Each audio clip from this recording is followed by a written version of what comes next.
نحمده ونصلي ونسلم على رسوله الكريم أما بعد فأعوذ بالله من الشيطان الرجيم بسم الله الرحمن الرحيم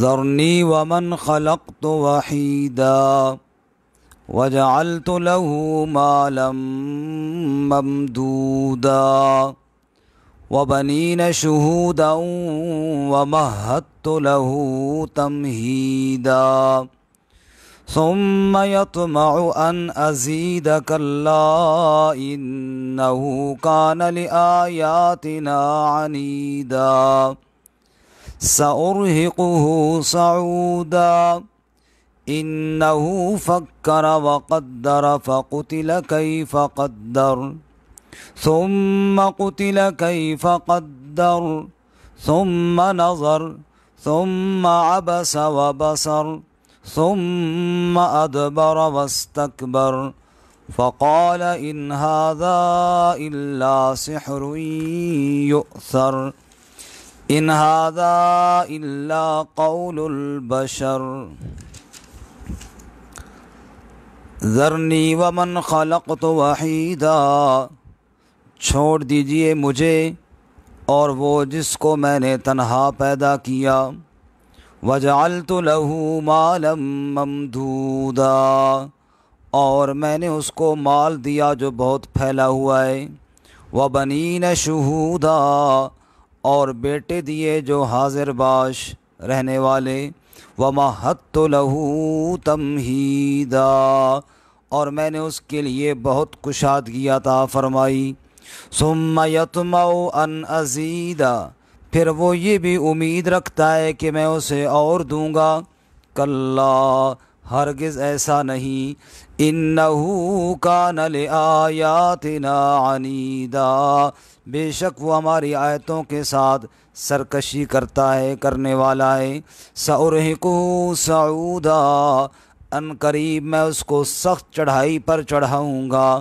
انہ فکر وقدر، بے شک اس نے غور و فکر کیا اور اندازہ کیا، فقتل کیف قدر، پس ہلاک ہو اس نے کیسا اندازہ کیا، ثم قتل کیف قدر، پھر غارت ہو ہلاک ہو کیسا اس نے اندازہ کیا، ثم نظر، پھر اس نے دیکھا، ثم عبس، پھر اس نے تیوری چڑھائی، وبصر، اور منہ بنایا، ثم ادبر واستکبر، پھر اس نے پیٹھ دی اور تکبر کیا، فقال ان ھذا الا سحر یؤثر، پس کہا اس نے یہ تو جادو ہے جو نقل کیا ہوا آ رہا ہے، ان ھذا الا قول البشر، یہ اور کچھ نہیں مگر انسانی کلام ہے، سبحان ربک رب العزت عما یصفون وسلام علی المرسلین والحمد للہ رب العالمین۔ اللہم صل علی سیدنا و مولانا محمد وعلی آل سیدنا و مولانا محمد وعلی آلہ و اصحابہ اجمعین۔ معزز سامعین و ناظرین، السلام علیکم ورحمۃ اللہ وبرکاتہ۔ سورۃ المدثر کا یہ درس آج 5واں درس ہے، اللہ کی توفیق سے الحمدللہ۔ گزشتہ درس میں آپ حضرات نے سنا کہ اللہ تعالیٰ نے قیامت کا تذکرہ فرمایا اور فرمایا میرے حبیب صلی اللہ علیہ وسلم ان کو ڈرائیے اس دن سے جس دن سور پھونک دیا جائے گا، اور وہ دن کافروں پر بڑا سخت ہوگا، آسان نہیں ہوگا۔ آج کے سبق میں ایک کافر کا تذکرہ ہے، اور ویسے مطلق ہر اس شخص کے لیے کہ جو اللہ کی آیات سے انکار کرتا ہے، وہ اسباب کیا ہیں جن کی وجہ سے لوگ اللہ کو بھول جاتے ہیں، کیا وجوہات ہیں جن کی وجہ سے لوگ تکبر کرتے ہیں اور اللہ کی آیات کا انکار کر بیٹھتے ہیں۔ زیر نظر آیات ان کا شان نزول تقریباً اکثر مفسرین یہی فرماتے ہیں کہ ولید بن مغیرہ جو ایک مکے کے سرداروں میں سے ایک سردار تھا، جس کو اللہ تعالیٰ نے مال و دولت کی فراوانی عطا فرمائی، اور اللہ تعالیٰ نے اس کو بیٹے عطا فرمائے، 12 یا 13 بیٹے اس کو اللہ نے عطا فرمائے، اور بڑی زمین اور جائیداد تھی اس کی جو دور دور تک پھیلی ہوئی تھی۔ یہ وہ دنیا کے اسباب ہیں جن کی وجہ سے انسان غرور میں آ جاتا ہے اور تکبر کرتا ہے، اور بعض دفعہ تکبر اتنا کر لیتا ہے کہ اللہ کی آیات کا انکار کر دیتا ہے۔ ارشاد باری تعالیٰ ساصرف عن آیاتی الذین یتکبرون فی الارض بغیر الحق، یہ دنیا کی جو چیزیں ہیں ان پہ ناز مت کیجیے۔ جو ان چیزوں میں تکبر کرنے لگ گیا، اللہ اپنی آیات کو ان سے دور کر لیتے ہیں۔ جیسے اللہ کی ذات غنی ہے، ایسے اس کی آیات بھی غنی ہے۔ جیسے اللہ کسی کا محتاج نہیں، ایسے اس کا کلام بھی کسی کا محتاج نہیں۔ جو غرور کرے گا اور تکبر کرے گا وہ اللہ رب العزت کی آیات سے محروم رہ جائے گا، جیسا کہ یہ ولید بدبخت اللہ کی آیات سے منکر ہو گیا۔ اپنے آپ کو یہ بہت ذہین سمجھتا تھا، اور لوگ بھی اس کو بڑا ذہین سمجھتے تھے، اور اپنی مثل آپ یہ بھی اپنے آپ کو سمجھتا تھا، اور لوگ بھی کہتے تھے کہ اس جیسا اور کوئی نہیں، یہ وحید ہے، اکیلا ہے، تنہا ہے، اس جیسا اور کوئی نہیں، بے مثل ہے باقی لوگوں میں سے۔ اللہ تعالیٰ نے فرمایا یہ جس کو تم وحید کہہ رہے ہو کہ یہ اکیلا ہے، اس جیسا اور کوئی نہیں ہے، اس کو میرے حوالے کرو اور اس کو میں ایسی سزا دوں گا کہ جو اور کسی کو نہیں دوں گا۔ کیونکہ اس کو جو وحید تم کہتے ہو جن صفات کی وجہ سے، وہ ساری صفات تو میں اللہ نے اس کو دی ہیں، وہ ساری نعمتیں میری دی ہوئی ہیں، اور میری نعمتوں کی وجہ سے میرا انکار کرتا ہے، لہذا اس کو سزا بھی میں دوں گا۔ ارشاد باری تعالیٰ ذرنی ومن خلقت وحیدا، مجھے چھوڑیں اور اس کو چھوڑیں جس کو میں نے وحید یعنی تنہا پیدا کیا۔ اس کے دو مطلب ہیں۔ پہلا مطلب تو یہ ہے کہ وحیدہ اللہ کہتا ہے میں نے اکیلا جس کو پیدا کیا، اس کی پیدائش میں تو میرا کوئی شریک نہیں، جیسا کہ ہر انسان کی پیدائش میں اللہ کا کوئی شریک نہیں۔ شریک تو دور کی بات ہے، اللہ کا مشیر کوئی نہیں۔ هو الذی یصورکم فی الارحام کیف یشاء، وہی اللہ صورتیں بناتا ہے ماں کے رحم میں جیسے چاہتا ہے۔ فی ای صورت ما شاء رکبک، جس صورت میں رب نے چاہا اسی صورت میں جوڑ دیا، نہ اس کا کوئی مشیر ہے، نہ اس کو کوئی بتانے والا ہے، نہ اس کو کوئی مشورہ دینے والا ہے۔ تو میں نے اکیلا اس کو پیدا کیا اور اس کی تخلیق میں میرا کوئی شریک نہیں، اور یہ پھر عبادت میں میرا شریک بناتا ہے۔ اس کو اور مجھے چھوڑیں، یہ کلمہ تحدید کے لیے، ڈرانے کے لیے ہے، یعنی اس کا بندوبست میں کر لوں گا۔ اور دوسرا مطلب یہ ہے کہ وحید سے مراد وہی ہے ولید بن مغیرہ، یا جو بھی قیامت تک آنے والا ان صفات کا حامل ہو، کہ مال و دولت کے نشے میں اللہ کا انکار کرنے والا اور اللہ کی آیات کو نعوذ باللہ جادوگروں کا کلام کہنے والا، ہر وہ شخص اس میں شامل ہے۔ تو اللہ فرماتے ہیں ولید بن مغیرہ ہو یا کوئی ایسا اور بے ایمان ہو، ان کو جب میں نے پیدا کیا تو وہ اکیلا ہی تھا، اس وقت تو نہ اولاد تھی، نہ اس کا مال تھا، نہ اس کی جائیداد تھی، کچھ بھی نہیں تھا۔ اللہ الذی خلقکم من ضعف، جب دنیا میں انسان آتا ہے تو اللہ تعالیٰ نے کتنا کمزور سا پیدا کیا ہے۔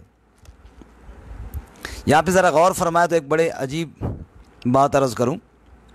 اللہ کریم کے قرآن کا ایک اعجاز ہے، فصاحت و بلاغت جتنی کلام الہی میں ہے اتنی کسی اور کلام میں نہیں، کہ کسی کا ایسا وصف جو اس کی تعریف کے لیے بولا جاتا ہو، اللہ اسی وصف کو اس کی مذمت میں بیان کر دیتے ہیں۔ مثال کے طور پہ آپ دیکھیں ابو لہب، ابو لہب کو ابو لہب کیوں کہا جاتا تھا؟ شعلے والا، اس کی خوبصورتی کی وجہ سے، چہرہ اتنا خوبصورت جیسے چمک رہا ہو شعلہ، وہ اس کو خوبصورتی کی وجہ سے ابو لہب کہتے تھے اللہ نے یہی اس کا وصف پھیر دیا مذمت کی طرف، تبت یدا ابی لہب۔ اللہ تعالیٰ نے اس ابو لہب کو، وہ لہب شعلے سے مراد جہنم کی آگ کا شعلہ، سیسلا نارن ذات لہب، فرمایا کہ یہ وہ شعلے والی آگ جو ہے اس میں داخل ہوگا۔ اندازہ کیجئے، وہ تو اس کو ابو لہب کا لقب دیتے تھے، اس کے حسن کی وجہ سے اللہ نے اس کو جہنمی ہونے کی وجہ سے ابو لہب کہہ دیا۔ اسی طرح یہ جو شخص تھا ولید بن مغیرہ، اس کو لوگ وحید وحید کہتے کہ یہ اکیلا ہے بھائی، اس جیسا اور کوئی نہیں۔ اللہ نے بھی کہا اکیلا ہے، لیکن جب پیدا ہوا تھا تب اکیلا تھا۔ اکیلا مانا مجبور، نہ اٹھنے کی طاقت، نہ بولنے کی طاقت، نہ پکڑنے کی طاقت، نہ کسی کو بات سمجھانے کی طاقت، رونے کے علاوہ اور کچھ نہیں جانتا تھا، ایسا اکیلا۔ آج تکبر کرتا ہے اور بغاوت کرتا ہے اور اپنی اولاد اور مال پر ناز کرتا ہے۔ کل جب پیدا ہوا تھا تو کس حال میں پیدا ہوا تھا؟ اپنی پیدائش پہ بندہ غور کرے، وفی انفسکم افلا تبصرون، اپنی جان پہ غور کرے، کسی اور دلیل کی ضرورت ہی نہیں ہے، کبھی اللہ کے سامنے تکبر نہ کرے۔ خیر، اللہ تعالیٰ فرماتے ہیں کہ اس کو میرے حوالے کرو۔ فرمایا ذرنی ومن خلقت وحیدا، چھوڑ دیجئے مجھے اور اس شخص کو بھی جس کو میں نے پیدا کیا تو وہ اکیلا تھا۔ میں نے اکیلا پیدا کیا یا وہ اکیلا تھا، دونوں باتیں درست ہیں۔ اگر اللہ فرماتے ہیں وَجَعَلْتُ لَهُ مَالًا مَمْدُودًا، اور میں نے اس کو مال دیا جو ممدودا، پھیلا ہوا تھا۔ بعض مفسرین فرماتے ہیں کہ مکہ سے طائف تک اس کی جائیداد پھیلی ہوئی تھی، مالا ممدودا۔ بعض کہتے ہیں سود پر وہ مال دیا کرتا تھا اور اس حساب سے پھیلا ہوا تھا کہ یہ سود آئے گا، پھر اور آئے گا، پھر اور آئے گا، جیسے نسل در نسل کئی قومیں اس میں سود میں جکڑی ہوئی ہیں، ایسے یہ مال پھیل گیا ہے اور آگے اس کا سود چلتا رہے گا، مالا ممدودا۔ وَبَنِينَ شُهُودًا، اور اولاد وہ دی جو حاضر باش رہنے والے، ہر وقت اس کے پاس موجود رہنے والے۔ باقی سرداروں کی بھی اولادیں تو تھیں، لیکن کبھی شام کے علاقے میں جا رہی ہیں، کبھی یمن جا رہی ہیں تجارت کے لیے، قافلے چلا کرتے تھے، جن کا ذکر سورہ قریش میں بھی ہے۔ ایلافہم رحلۃ الشتاء والصیف، سردیوں میں اور گرمیوں میں، چونکہ مکہ کے اندر کھیتی باڑی کا تو انتظام تھا کوئی نہیں خاص، تجارت کے بل بوتے پر ان کا نظام چلتا تھا۔